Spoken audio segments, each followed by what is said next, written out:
Yun no, ako nga pala si Eman. Nagtitinda ako ng corn dog.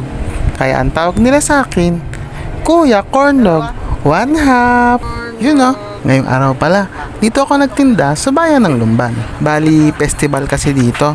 Yun no, maraming salamat sa solid na suporta nyo sa akin. Halos lahat nga nung bumili sa akin, mga nakapollow daw sila sa akin. Maraming salamat at nagustuhan nyo ang aking tinda. Ganito pala ang experience pag nagtitinda ka sa isang event. Ang daming tao. Minsan pag sabay-sabay na yung nabili, nakakalito na rin pero siguro masasanay din ako.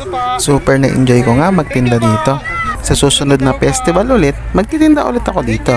Super game na game nga na sumali yung mga customer ko sa aking vlog.